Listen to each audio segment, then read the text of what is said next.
So a very warm welcome, everybody.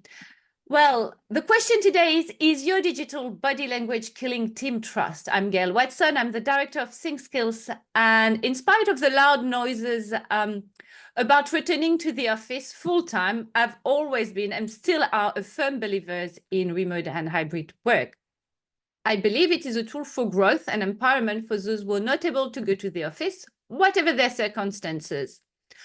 However, I do agree it's true that communicating and collaborating with a team who you can't see can lead to deeper challenge, and especially around trust. This is why we're having these sessions today, and this is also why we have created a Reveal, a leadership program for managers of remote and hybrid team.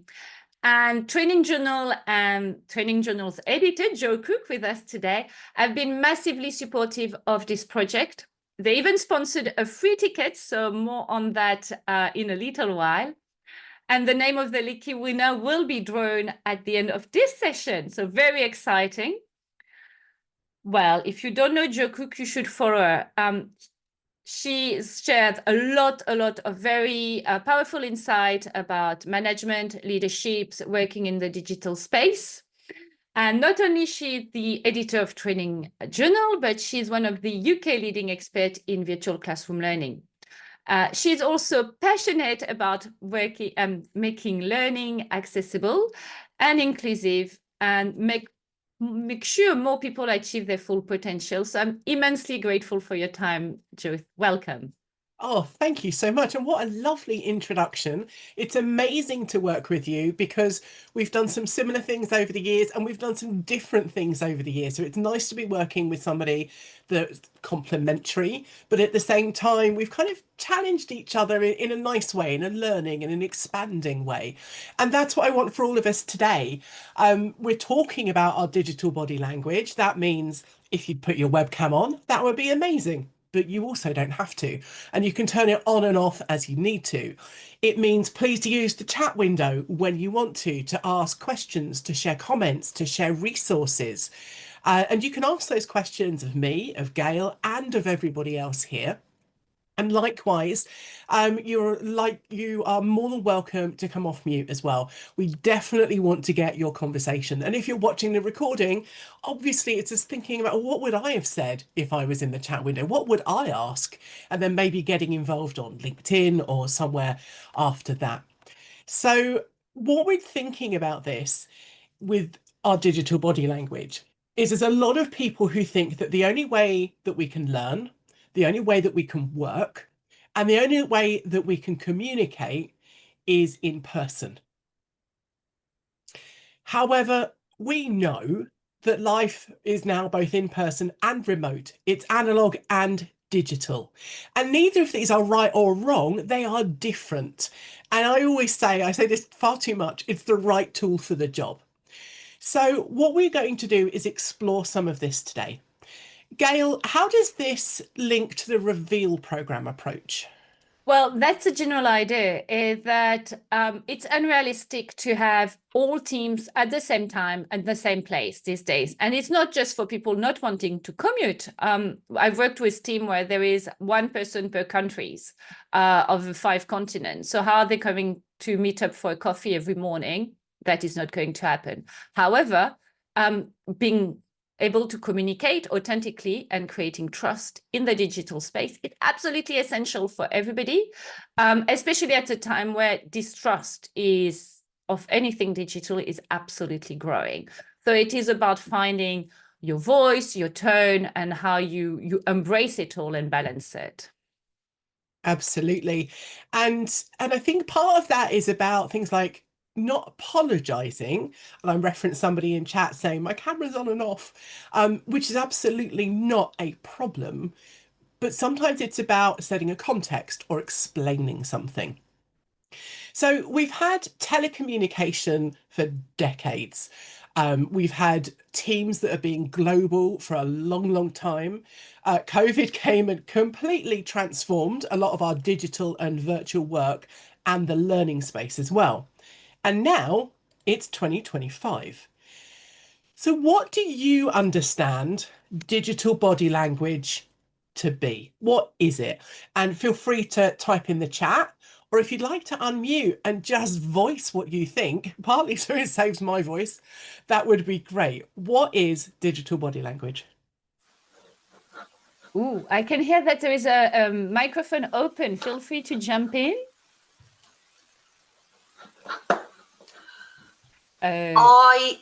I think it's it's being in the room, even if it's a digital room. So not falling asleep, trying not to be doing something else, and obviously doing something else. She said, having just written a note. But I take notes when I'm in a meeting, so I will be doing something else. Otherwise, I'll be elsewhere. But if I'm here, I shouldn't be answering an email on my other screen. That's not appropriate. That is digital body language. That's ignoring somebody. So that's sort of how I see it, being involved in the meeting as much as you can, which can be challenging in itself. It's true. I can see in the chat, Joe, that we've got Catherine saying camera on, but are we looking at the camera? And that's another challenge, right? It's what you're actually doing and what actually it's interpreting. Is it the right word? Interpreting. Thank you. Facial expression on the camera. It's how you appear to your virtual session. But Joe, I think, are we safe to say that digital body language expands outside what we are on webcam? Yeah, absolutely. So you are spot on about the camera stuff. And looking into the camera is important. I do that when I'm talking, but I check my notes, I check chat, I look at the time. So, you wouldn't stare and have eye contact the whole time face to face necessarily. And another apology that ironic that the camera's on and off at the moment. We're not limiting this to just the camera. It's absolutely fine. And Joe, I remember a time where we couldn't have webcam on. Yeah. Before COVID, most countries in the world, more bandwidth, wouldn't allow to have camera on just because of the internet capacity or the computer's capacity. Yeah. So we had to find, at the time when we started like 15 years ago, we had to find another way to create connection, engagement, and trust in the digital space. Absolutely. And I think it's really important, Jane's just said this, it's whether you're participating in activities. And if we're thinking about a learning session or maybe a meeting where we're doing stuff, absolutely it's that. So that can be note-taking, like Natalie said, that she might be kind of looking down quite a lot. Or she might be looking at another screen, which is a bit of a pet peeve of Joan when they don't have eye contact. Completely understand that.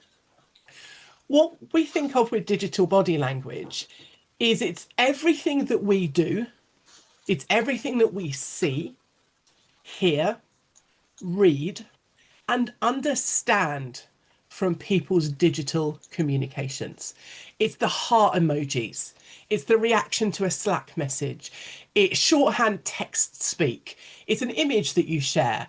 It's an emoji that you send. It's an animated GIF that you send.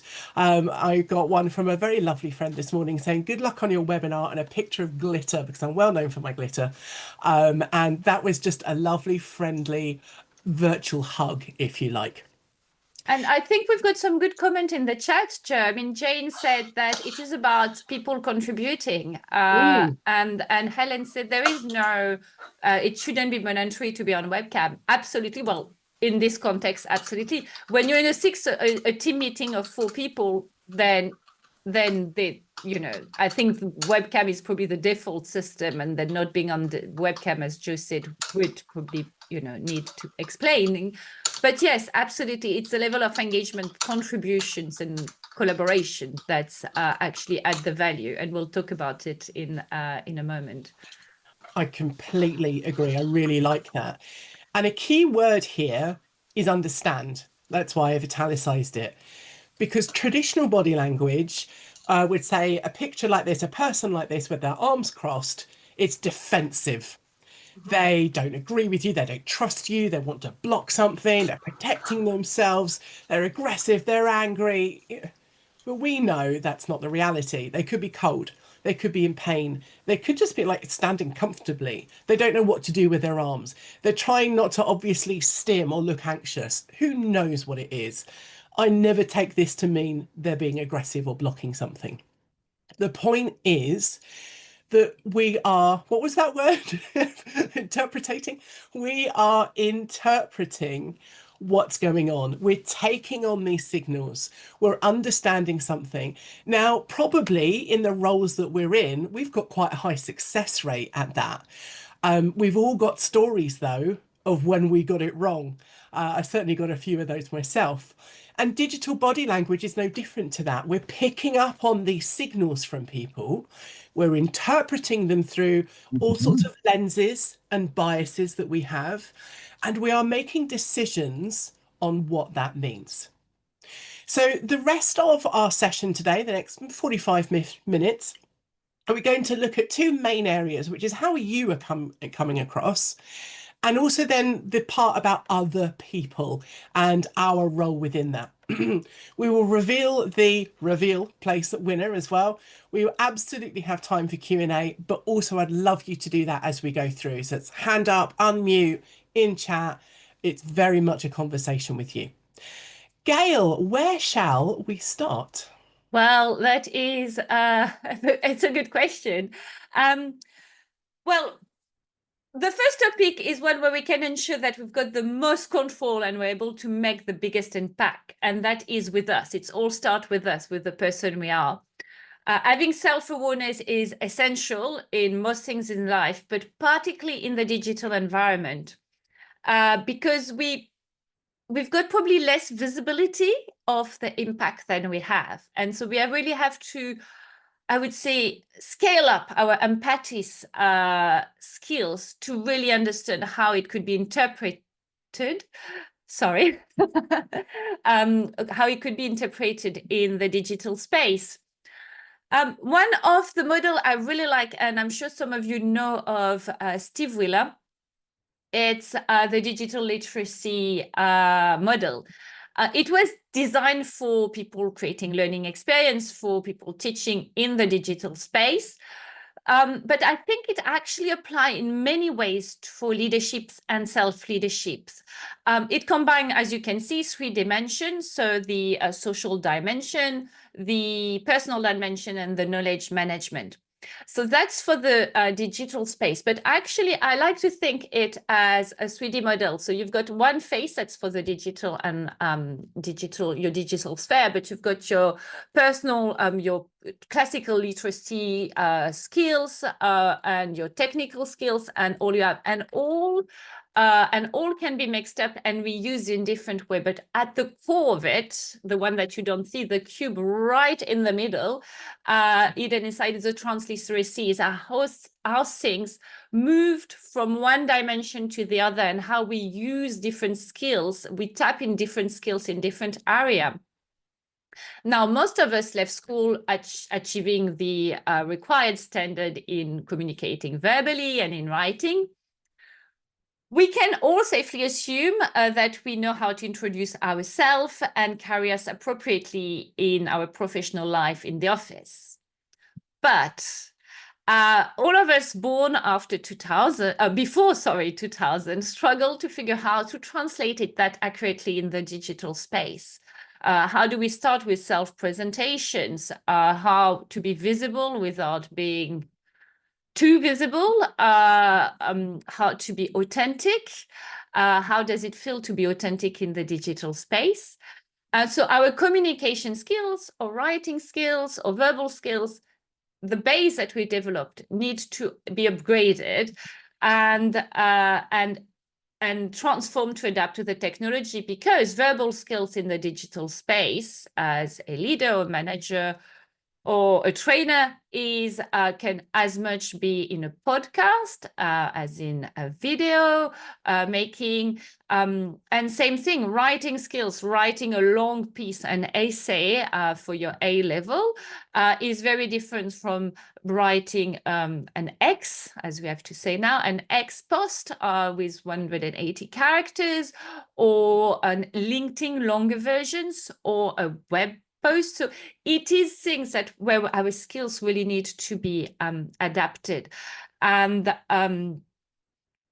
so this is essential to to figure out how to harness all those skills to be a credible leader. So Joe, where do we start here in the digital space? Where I'd like to focus for us is around the elements of the personal dimension. So that's things like personal brand and of our digital body language. And as Joan is saying in chat, I think being authentic is very valuable, but it only comes with practice. When you start out, you're often a bit self-conscious rather than focusing outwards on participants. And that's can be specific to training, but also then if we broaden that to things like what do I post on LinkedIn or Twitter or X or Blue Sky, it can feel very much like I'm putting myself on display, and that can feel very uncomfortable. So there's a real journey in self-confidence and self-presentation and identity management, as well as that privacy maintenance. What do I share? What opinions do I put out there? And what definitely should stay in my head? I have difficulty with that one. Also, we're going to look at the social dimension part of it, because this is about using different platforms, and it's about how we come across. And some of us might do that in different ways. So with Training Journal, I've got one agenda. With my personal profile, I share different things in different ways. If you're in-house, you're going to be sharing different things on LinkedIn, for example. So we're going to be looking at some of those things. So let's stop there. And what I want to bring up in for us to work on is going to be a Padlet page. So we're going to do this as an activity. So what you're going to see in chat is a link to the Padlet page for you to contribute your ideas to this. It's coming, it's coming. And we're going to look at kind of 3 different areas and just have a conversation around the things that you're sharing. One is, how do we build this strong and authentic digital presence? And strong is quite specific in there as well. We want a confident one. Hello, Paolo, welcome. We're also going to look at the impact of our tone and about our visibility in different places. How much posting is too much? I get said quite a lot, oh, you're everywhere. And it's like, well, is that a bad thing or a good thing? I don't know. And also we need to look as well at things like our biases. We can't remove every single bias, and some of those lenses actually give us our professionalism, give us our experience, and give us things to share. But how do we find that voice and make sure that we're being maybe fair to everyone, or as much as we can? So there's no login needed for this. It's straight in. It might come up and ask, do you want to contribute as, I don't know, Clappy Camel or something like that? So you don't have to put your real name in. It's all fine. That's all turned off.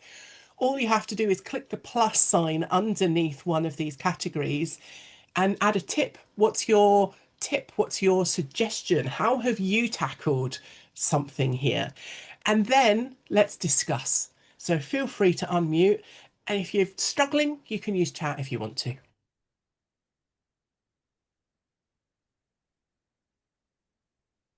So think about your tips, your ideas, your suggestions. How have you managed some of these different areas and these different things? Could be managed well, could be managed badly and learn from experience. And then let's have a conversation. And if you are struggling with Padlet, no problem at all. You can always use chat, and you are always welcome to unmute. Gaëlle, I like this first one. Ask questions to people I respect in the industry. How have you approached that in the past?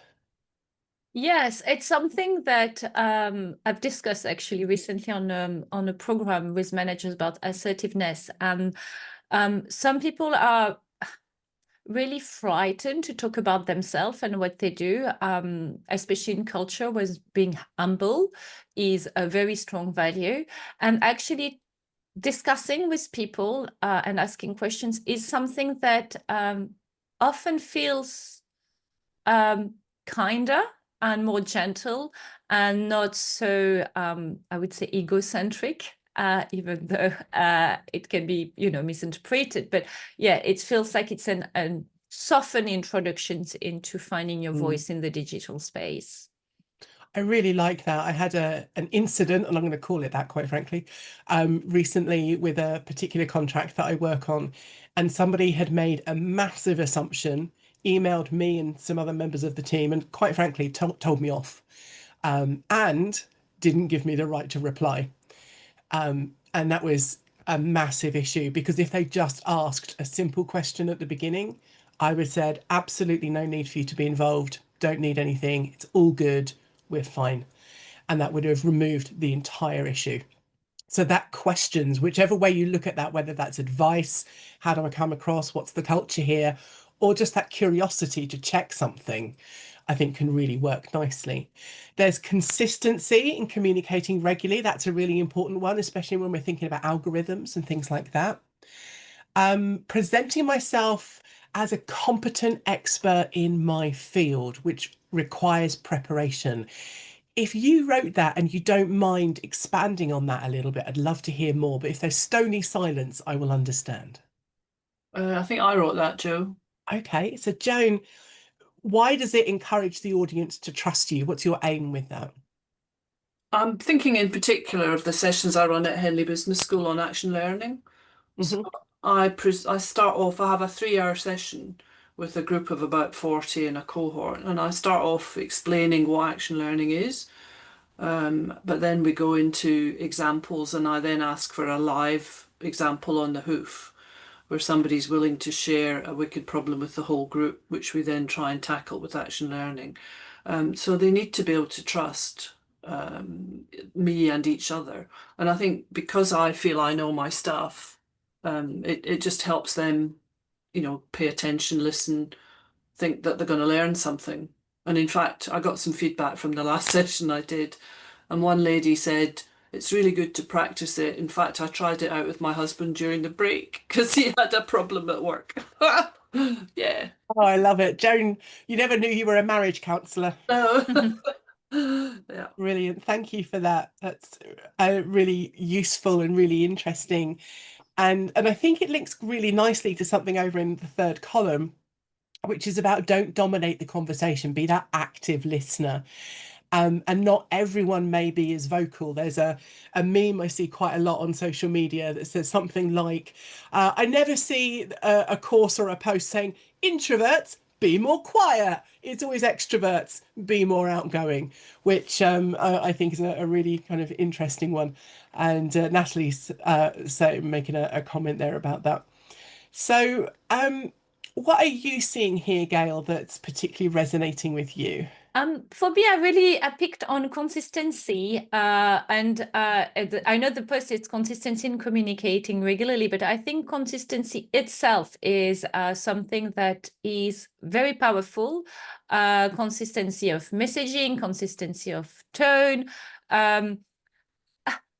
We strive as a species on predictability, right? So someone consistent is someone that we trust because we know probably we like to think that we know what's coming, and we feel, you know, more prepared to interact with that person. Yeah, I like that. And there's some really nice comments here about things like write or speak to people how you would like to be spoken to, and discover, if possible, how they might like that. And a great point about different learning needs, about neurodiversity issues, is that we can't always make assumptions. And so many people who are neurodiverse or have other challenges in their life, and I'm speaking as somebody with a chronic illness, you mask really well. Those days when you go, oh, I've got a bit of a headache, usually means I've got a migraine and I'm going to suffer for 3 days after this. And people who are neurodivergent and they're masking, you know, you might look at them and just think they are, let's use that awful word, normal, baseline. And actually they're just masking really well, and it's going to cost them later. So it's a really important point that if we can understand about others or just go in with that open mind, I think that's a really important one.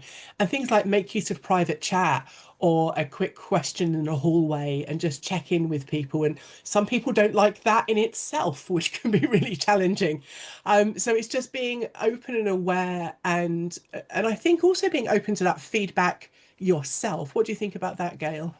Yes, I think it's a very valid point. The feedback element is we have to be actually probably humble enough to say, okay, I'm trying my hardest here, but I will probably be misinterpreted or put someone in a position they don't want to be in, and they will give me this feedback. And it's just gaining awareness of the fact that this person preference, and it's something I need to take into consideration. So having a little bit of mindfulness about the way we deal with people is something that we've stopped doing because we're so much in reactive mode in the workplace, because it's so busy and we have to demonstrate output, that we actually stop thinking about the human behind the email, the WhatsApp message, and so on. I think you are absolutely spot on. Thank you, everybody, for sharing these things. So let's go back to our slides. And with regards to kind of the individuals, I remember a friend years ago, very quiet, very introverted. And I remember he never used to chat that much. And if you know me, I'm quite happy chatting. And there became one evening where it's just us two in the pub. And Gaëlle, can we have the slides back when you're ready? They are please? Thank back, you. yes. And he was really quiet and, you know, monosyllabic, kind of one word answers to everything I was saying. And there just came a point where it's just like, dude, you've got to give me some more here. I'm trying, but I can't do this all on my own.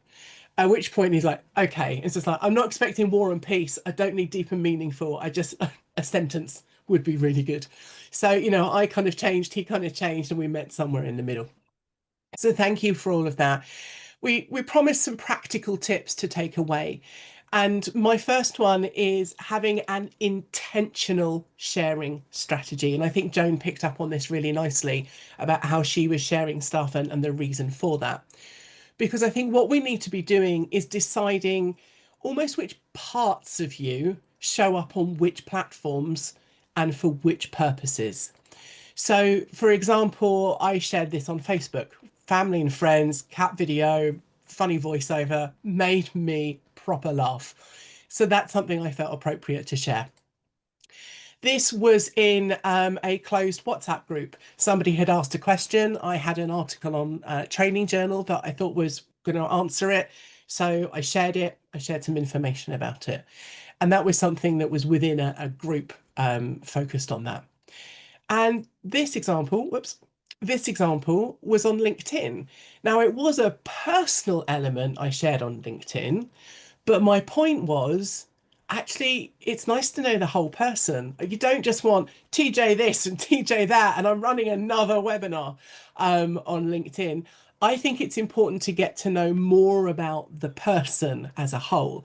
That's not to say you want every funny cat video that I see, but I think getting to know the person is really important. These are all authentically me. They are for different audiences and they are for different purposes. It's to entertain, to inform, and so much more. So they're all intentional about what I post, how I post, and where. And if you want to go and look at that picture and make a comment, you're welcome.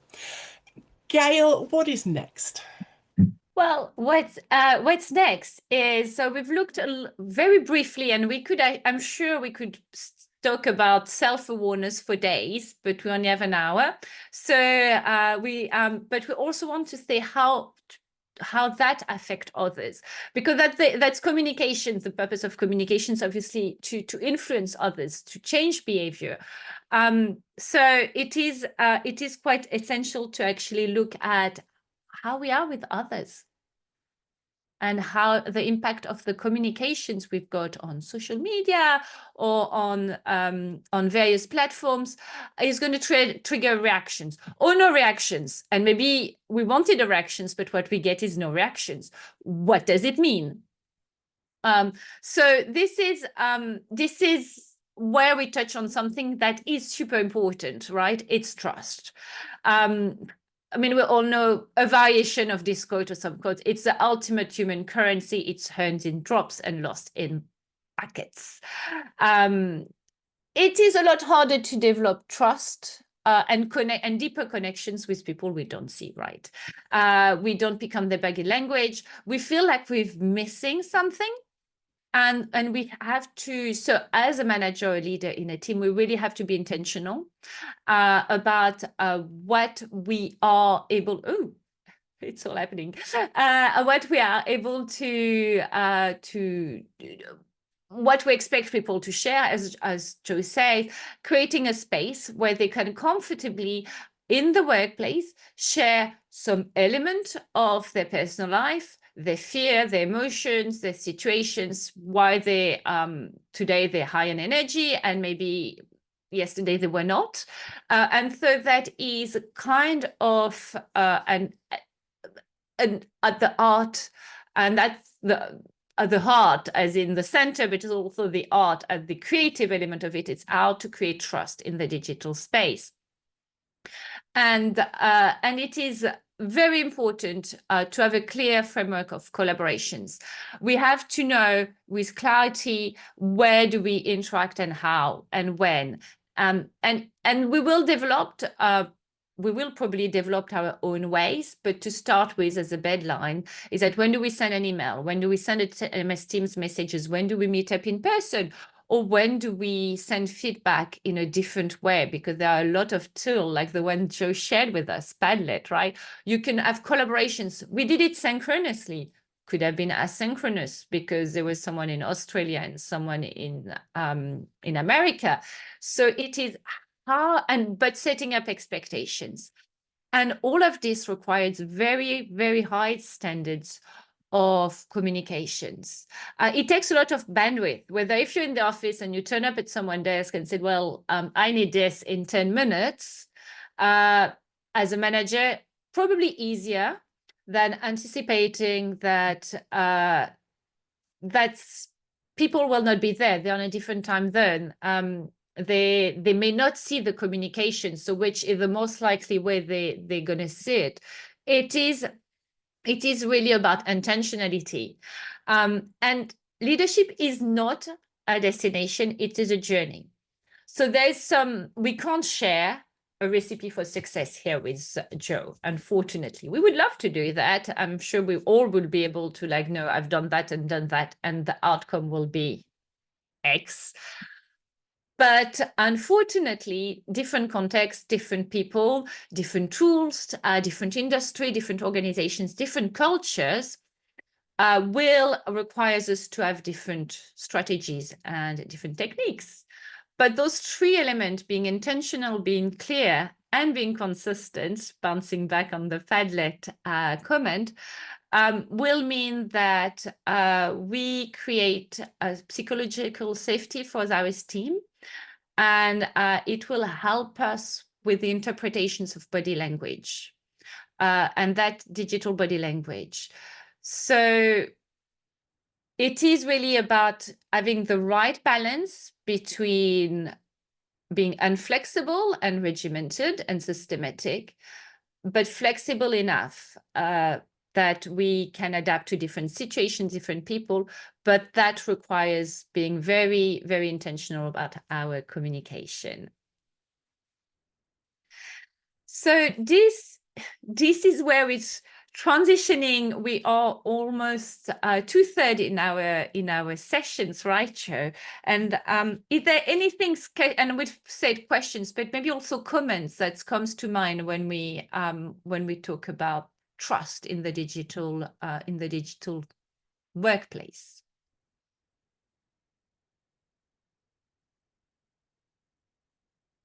Oh, thanks, Helen.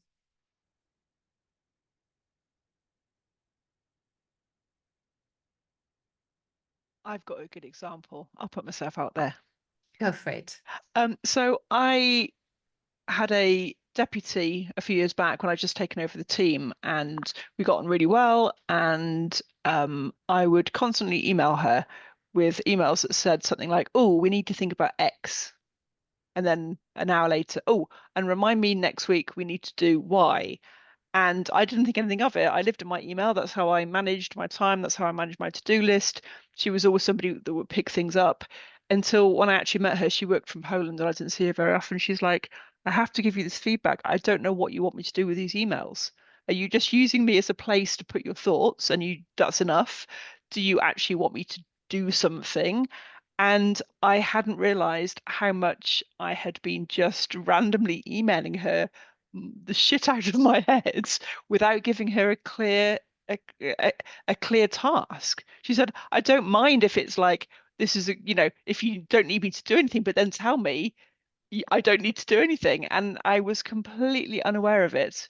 And that was the most painful, but the most helpful feedback I think I ever got from somebody, because I had zero awareness that that was what was happening. So there you go. Well, I think that's thank you, Helen, because I think that's tally with what John comment. What's how we prepared to share. And I think that was a brilliant one. Thank you so much. Catherine, you said manager can be very micromanagey when they can't see what their team are doing. And it's a huge trust killer. And it is also take the time off what is really matters, which is setting the strategy, the visions, and making things move forward. So the trust is an absolutely guarantee of motion, of positive motions and positive performance. Absolutely. Can I add to that, actually? So I've popped on camera now. Yes. So what I was going to say was, I found where there've been managers like that, I've had them, hopefully I've never been one, but I know from managing teams myself that where teams are most successful is you set out some goals. So in lots of organizations where people are working in agile fashion, for example, or even if they're not, they're working more traditionally, set out the goals for the team and give people the time to get that work done. And then you have a check-in and you allow people to manage their own time rather than sit, hovering over them. So look, for people that are parents, or they may have elder care, or they may have specific, may have health conditions, it may be that certain times are difficult for them necessarily to be in front of a camera or to be present for certain activities. And I think if you put that trust in your team, that if you give them a task to do, you give them a period of time to do it that's not unreasonable, and you check in with that team and you have a time where you do all get together or you have people report in, I think that's a much more positive way. So you put that trust in your team that they will get things done, and you have to give people enough rope to hang themselves, essentially, if I'm putting a slightly unpleasant slant on it. So I mean, I just think with my parents are a good example, right? So when I was a teenager, I was the most boring, well-behaved teenager you can imagine. I was a saint, certainly out of the house. I was very obnoxious at home, but I'll leave that. But I speak to my mum now, and when even my dad was still around until fairly recently, I'd have these chats with mum and dad, and I'd say, you guys you let me have a very long leash. And they said, that's because you behave well. We put trust in you because you were doing the right things. We continue to do that. And my husband and I, we've got 2 teenagers, and we've done that with them. And funnily enough, they're much less likely to rebel or do the wrong thing when you give them that opportunity to prove themselves. And that works in the workplace just as well. So that for me, just to I've been quiet so far. Jo knows, Yes. Gaëlle and I talk a lot when I want to. But that's just an example of I think where it can be done well. But where you do get micromanagers, I think it destroys that. But it's also because the measurement, and thank you, Catherine, for sharing the measurement of a lot of managers, probably born before the years 2000, is that bum on seat is the measurement of performance. And sadly not the output, but creating output, measurable output, and planning takes a lot of time. So you can't be one without not being the others, and it is quite an interesting. So thank you for sharing, and a good example on how we need to focus on the output and how we measure performance, and not on the actual way how things are being done. Jo, do you agree? Joan, I think you said Joan, or Jo, I'm not sure. No, but I think it was Jo, but Joan. I was going to add something, if I may. Go for it, Joan. Yeah, I mean, I was lucky enough to work in the BBC under Nick Shackleton-Jones, and I used to use a bit of flexi time because my son was, I had a childminder and all these other things going on. And he used to say, I don't need to have you under my nose to know whether you're doing a good job or not. I can tell by what you produce that you're doing what I've asked you to do. So that was very confidence inspiring and did give me that flexibility and so forth at the time. But going back to your point, Catherine, I've done a lot of strategic stress management training, and I think you need a benchmark for how long a task ought to take. Yeah. And what I've found, again, running those workshops, is managers will constantly give people new work. Oh, could you just do this? And could you just take that on? And if somebody's in an environment like the BBC where they want to get on and up the ladder, they'll just keep saying yes, even if they're slowly sinking under the pressure of the workload. And the managers I spoke to used to say, well, actually, you know, hearing what I've said about stress management, we need a benchmark, and we need to be able to flex the benchmark according to whether the employee is good at the job or not so good, or learning or whatever. As long as you've got a bit of a handle on that, then you can step in if you need to, if they're not coping, in case they're not. But if they trust you, they should be able to come back to you with your open door policy, and so forth. But yeah, that's not so much, I mean, that should work digitally, not just face to face, but I'm going back to pre-COVID. Yeah. Can I add something else though? So it's a really good point. When we're looking at how we measure output and success, tying that back to organisational, team and then individual objectives over a set period, to say that we know that as an organisation we need to do X, as a team we need to do Y, and as a human with a particular skill set we'd like you to do Z. I think getting people to input their knowledge and wisdom into how long those tasks should take, again, builds trust, because you're saying to people, we trust that you can tell us how long you think this is going to take reasonably. And then that's where, for those that are less familiar with Agile's a fantastic way of working, because you put things into big epics and stories, and then you can break those down into sprints, which are usually, not always, but usually a couple of weeks long. And you have a continuing rolling measure of those. So if things are taking longer, you can actually make a note of, actually, this is taking longer than we thought. You give it a bit longer, but you make a note that that task or that type of task takes a particular amount of time. So you're building up a body of knowledge as well, that certain tasks will take longer and less time. And that will obviously depend on the complexity, and, you know, there's all sorts of parameters that we could talk about. But I think if you, without making things so rigid, having those markers and having those individuals input in towards those bigger goals, you're much less likely to fail, and you also improve the trust that those people feel that they're having a voice to input into that. Catherine, how have you had to pivot your way of working to make that work in a digital environment with a dispersed team? Yeah, so my last permanent role was at the London Stock Exchange, and we moved over time from a more traditional project management way of working to a more agile way of working. And it took some time with the team to set the team up with the change in the thinking, and also with the tools that we want to use. Nothing super complicated. It was using Kanban boards on Microsoft Teams on their whiteboard, or, you know, using tools like Figma and Miro that we were using. So just really sort of putting virtual post-it notes on the screen, essentially. But it was getting people to contribute and having the confidence to speak up or to use the chat to say, I think it's going to take this long, this is the stuff we need to do, and this is where we think the blockers are. And the other thing as well is it's about fail fast, and having an attitude of there's no bad failing. So if we do something, it doesn't succeed, we do why didn't this work? Yeah. And you do a root cause on it, but you don't apportion human blame unless someone's done something really awful. I think that's what you're saying here is a really big picture. It's about attitude, and it's about mindset, and it goes back to what Gaëlle has been saying. It's about trust, and there are lots of different angles into that. There are lots of different ways of building that up. And I want to come back to this point about trust, because when we're thinking about webcams, we talked about that quite a lot at the beginning, and webcams are a really good kind of litmus test almost for performance, for outcomes, for measurements, and for this kind of trust element. And excuse me, there are still areas where it's less important. You don't have to have it on right now, for example. And there are areas where it's more important when you're having a meeting just one-on-one, or if there's a couple of you. But it makes sense to have this because it's a proxy for being together. And that's what people like in a digital kind of approach. Now, this is some Zoom research from a little while ago, kind of during COVID, and it shows that people basically trust more and they're more engaged when webcams are on. It makes perfect sense. We get so much rich information from people, from their nods, their smiles, maybe from their context. You know, I can see gorgeous flowers next to Joan. I can see board games behind Catherine, and we've had that conversation before. But it could also be your virtual background. It could be just like, well, you're choosing the branding, which was mentioned a little bit earlier on the Padlet board. So this is about context and trust and communication. But the opposite side of this is lots of people and organisations are over-relying on webcams to overcome the physical distance between us and what they perceive as the barrier of technology rather than the enabler.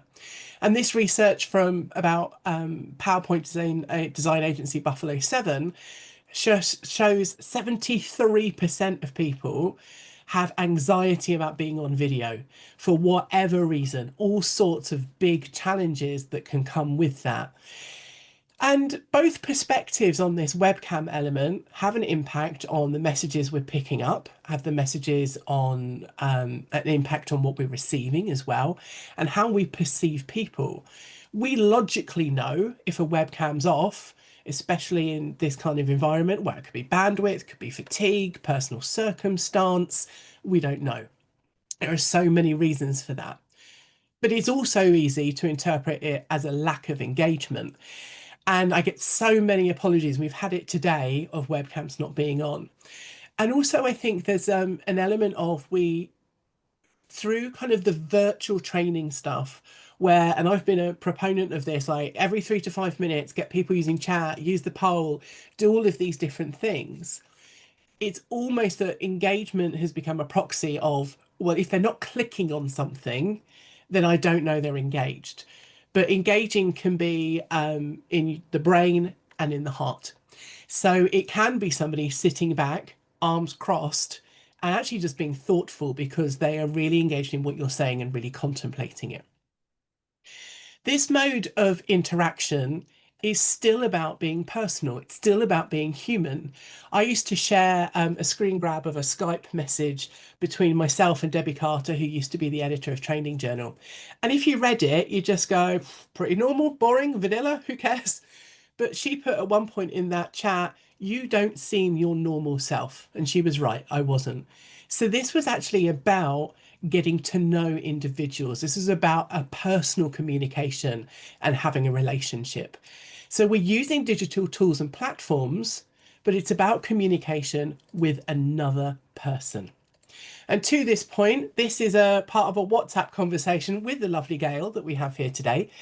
And we were just trying to get time together to work on this session. And she just highlighted, you know what, this is fine. We don't have to work on it at the same time. We don't have to be in the same time zone. It's all good.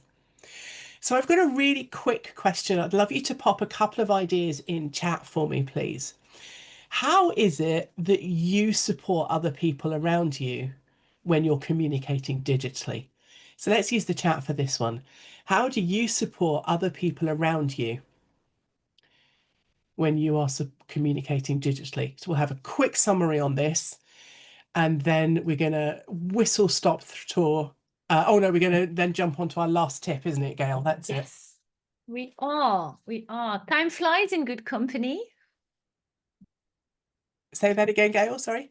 Time flies in good company. Yes, and we it had so definitely many does. great conversations. And the point of those sessions are actually to start conversations and reflective thinking about around the digital space. I love the point that Helen made earlier on in chat saying, didn't meet my remote team for years, but one-to-ones via Zoom could tell how they were feeling before we even started talking, that video element. It's just like you're on the phone to someone you know, your best friend, your mum, whoever, and you know from the way they answer the phone, the way my mum says hello, I say, what's wrong? Or I say, oh, how are you? So that's really important. So we've got some things starting to come up, Joe, in the chat. Sharing content in advance. Yep, Joe, you mentioned this on the Padlet. That's really good for people with different ways of processing material and different ways of thinking. That's lovely. And Helen says the same was true for them. They knew about you as well. Catherine says things like using hand up, not being judgmental, temperature checks.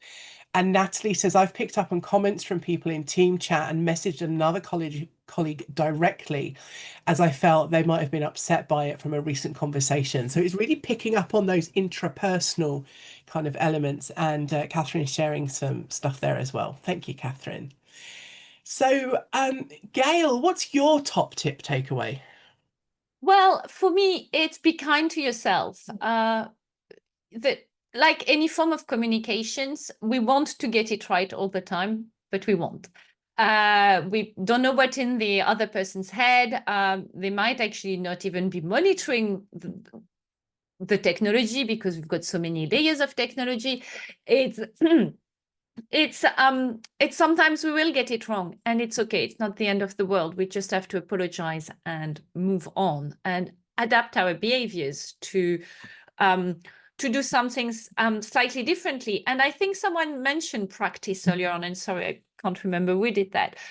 But it is absolutely essential to gain self-awareness is one thing, but it's practice, the other behavior, the new behavior, the one that we're not trained to do.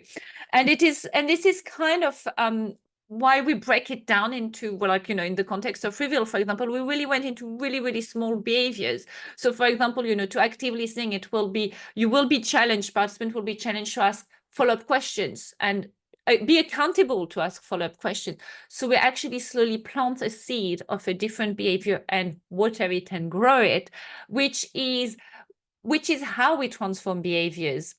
And talking about Reveal, I don't know if anybody present on these sessions has entered to get a free space, but I'm so grateful for Training Journal to have sponsored one of the managers. So to put some context, it's a leadership program for remote, for managers of remote and hybrid team. And this pilot is dedicated for women because it's something that I think is very important.